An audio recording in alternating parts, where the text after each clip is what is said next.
नमस्कार फ्रेंड। आखिरकार रीट 2026 जिसका हम काफ़ी दिनों से इंतज़ार कर रहे थे और उसकी जो प्री है, जिसको आप कह सकते हो योग्यता परीक्षा, वो हो चुकी है। और मुख्य परीक्षा जिस तरह से लग रहा है, दीपावली से पहले पहले मुख्यमंत्री जी हमें इसकी खुशखबरी दे देंगे। यानी रीट का इंतज़ार जो पहले 2022-23 में हुई थी, उसके बाद 2 या 3 साल बाद रीट दोबारा हो रही है। और ये दीपावली से पहले पहले आपको इसकी जो विज्ञापन है, विज्ञप्ति है, वो देखने को मिल जाएगी। और विज्ञप्ति में जिस तरह से पहले विज्ञप्ति निकाली जा चुकी है, जिसमें 7,500 पद थे, मात्र 7,500 पद पे थी, जो कि युवाओं के लिए एक बहुत बड़ी शॉकिंग न्यूज़ थी, क्योंकि आज तक कभी इतनी छोटी रीट नहीं हुई है। तो 7,500 पद पर जब युवाओं ने विरोध किया, तो अब डीपीसी होने के बाद और ऐसा लगता है कि 20,000 प्लस ही पद आएंगे, यानी 7,500 वो, और डीपीसी होने के बाद लेवल 1 और लेवल 2 में 20,000 प्लस पद आने की उम्मीद है। 20,000 प्लस अगर पद होंगे तो ये हमारे लिए बहुत बड़ी अच्छी न्यूज़ है। क्यों? जो हम तैयारी कर रहे हैं उनके लिए जितने जो सब्जेक्ट है उसमें 20,000 प्लस पद होने पर ही सबको, जो जितने सब्जेक्ट है, सबको एक पर्याप्त पद मिल पाएंगे, और जिससे तैयारी करने वालों को एक अच्छा मोटिवेट होगा। तो जिस तरह से जो आरएसएसबी के अध्यक्ष है और जो शिक्षा मंत्री जी हैं, उन्होंने जो कहा है कि जल्द ही हम डीपीसी को कंप्लीट कर लेंगे और उसके बाद एक अच्छे खासे पद के ऊपर जो है ये 3rd ग्रेड जो भर्ती है, जिसको हम रीट कहते हैं, ये भर्ती आपके सामने होगी। जैसा कि आपको पता है, ये भर्ती पहले से ही तारीख पहले से फिक्स है, 17 से 21 जनवरी, यानी 17 से 21 जनवरी के आसपास, 17 से 21 जनवरी है, ये भर्ती कराई जाएगी, जिसमें अलग अलग सब्जेक्ट के अलग अलग जो एग्ज़ाम होंगे, जैसा कि पहले से होता आ रहा है। और इसमें अगर 20,000 प्लस अगर पद होते हैं तो अनुमानित ये कहा जा सकता है कि कौन से विषय में कितने पद होंगे, इस तरह का अनुमान हम लगा सकते हैं। अगर 20,000 प्लस पद होते हैं तो दोनों जो लेवल है प्लस सारे जो सब्जेक्ट है उनको एक पर्याप्त पद मिल जाएंगे। जिस तरह से 2015 में रीट हुई थी, 18 में रीट हुई थी और 21 में 22 में जो दोबारा हुई थी, उस रीट के हिसाब से अगर देखा जाए तो कौन से सब्जेक्ट में सबसे ज़्यादा पद होंगे, किस में कम होंगे, उसका एक हम अनुमान लगा लेते हैं। अगर आप देखें तो सबसे पहले तो विज्ञप्ति है, जहाँ जिस तरह से लग रहा है दीपावली तक या दीपावली से पहले पहले आपको विज्ञप्ति देखने को मिल जाएगी। अक्टूबर महीने के लिए कह रहे हैं, तो अक्टूबर महीने में मुझे जहाँ तक लगता है मुख्यमंत्री जी दीपावली का ये एक तोहफा दे सकते हैं, यानी दीपावली का एक बेरोजगारों को उपहार दे सकते हैं, जो शिक्षा विभाग की तरफ से होगा, जिसमें ये पूरा क्लियर कर दिया जाएगा कि कितने पद है, कौन से सब्जेक्ट में कितने पद है, प्लस विज्ञप्ति भी आपके सामने होगी।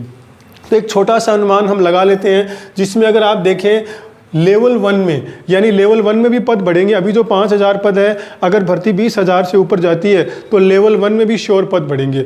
और जहां तक अब तक जितनी भी रीट की भर्ती हुई है उसमें लेवल 1 को 50% प्लस ही पद मिले हैं, यानी ज़्यादातर, यानी आधे जो पद है वो लेवल 1 को ही दिए जाते हैं, कभी कभार आधे से ज़्यादा ही दिए जा सकते हैं। तो अगर 20,000 के पद होते हैं तो 9 से 10,000 आपको जो पद है वो लेवल 1 में चले जाएंगे। लेवल 1 में आपको पता ही है, जिसने एसटीसी कर रखी है, बीएसटीसी कर रखी है, वही उसके लिए क्वालिफाई है। अब अगर सबसे इंपॉर्टेंट चीज़ वो है, मान लो 10,000 के आसपास पद होते हैं तो 10,000 के आसपास लेवल 2 के लिए पद बचेंगे। तो 10,000 के आसपास अगर लेवल 2 में पद बचते हैं तो अगर आप देखें तो विषय अनुसार इस तरह से पद निकल सकते हैं। सबसे पहले विज्ञान और गणित की बात कर लेते हैं। विज्ञान और गणित 2 सब्जेक्ट एक साथ होते हैं और उसमें अच्छे खासे पद हमेशा ही आते हैं। तो जहाँ तक मेरा अनुमान है 4,000 के आसपास पद उन्हें मिल जाएंगे। देखिए 4,000 का मतलब कम भी हो सकते हैं, ज़्यादा भी हो सकते हैं, लेकिन 4,000 के आसपास पद उसमें भर्ती आ सकती है। तो जो विज्ञान और गणित से जो तैयारी कर रहे हैं उनके लिए बहुत अच्छी न्यूज़ है, वो मन लगाकर तैयारी करें। उसके बाद अगर बात करें तो दूसरा सेकंड जो नंबर है वो अंग्रेजी का है। अंग्रेजी में आप अगर 2015, 18, 21 जो भी भर्तियाँ देखेंगे तो आप देखेंगे अंग्रेजी को हमेशा ज़्यादा ही पद मिले हैं। तो अब की बार भी 3,000 के आसपास पद अंग्रेजी को मिलेंगे। अंग्रेजी और विज्ञान गणित में करीब करीब पद बराबर जैसे रहेंगे। अब हिंदी में 1,000 के आसपास पद आ सकते हैं, संस्कृत में 500 और सामाजिक में भी कम ही आते हैं, 500 के आसपास। कभी एक बार तो ऐसी भर्ती जिसमें सामाजिक के पद आए ही नहीं थे। तो सामाजिक और हिंदी में अगर आप ध्यान, सामाजिक और संस्कृत में आप देखेंगे तो दोनों में 1000 के आस, दोनों मिलकर 500 के आसपास दोनों में पद आ जाएंगे, 500 के आसपास। उसके बाद अन्य विषय जिसमें आप पंजाबी, सिंधी, उर्दू वो मान सकते हैं, तो उनमें आप 1000 के आसपास मान सकते हो। 1000 से उनमें कम ही रहेंगे। अगर इनमें कम रहेंगे तो ये प्लस सामाजिक और संस्कृत में हो जाएंगे। अगर मान लो ये इसमें अगर उर्दू है, उनमें कम पद आते हैं, तो ये पद जुड़ेंगे सामाजिक और संस्कृत में। इसमें आपको 500 की जगह 700, 800 ऐसे हो सकता है। लेकिन ज़्यादा पद जो आने की उम्मीद है वो आपको विज्ञान, गणित और अंग्रेजी में आने की उम्मीद है। लेकिन मैं आपको ये कह रहा हूँ, जिस तरह से भर्ती कराई जा रही है, काफ़ी पारदर्शी कराई जा रही है।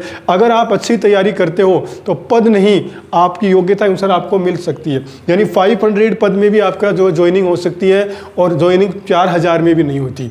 अगर आपकी तैयारी अच्छी है तो आप कम पदों में भी हो सकते हैं, तैयारी अच्छी नहीं है तो फिर ज़्यादा पदों में सिलेक्शन नहीं होता है। तो जिस तरह से शिक्षा विभाग ये निर्देश दे रहा है, शिक्षा विभाग ये संकेत दे रहा है, उससे साफ पता चल रहा है कि दीपावली तक आपको विज्ञप्ति देखने को मिल जाएगी। तो आप अपनी तैयारी करते रहिए, तैयारी पे ही ध्यान दीजिए। अब की बार जो है, क्योंकि अब भर्ती आने के बाद हो सकता है रीट 2-3 साल आगे और लगा दें, तो अपना पूरा कॉन्सनट्रेट लगा दीजिए तो आपका सिलेक्शन हो सके। और कोई न्यूज़ होगी तो मैं आपके लिए लेके आऊँगा। आप मेरा वीडियो देखते हो इसके लिए धन्यवाद।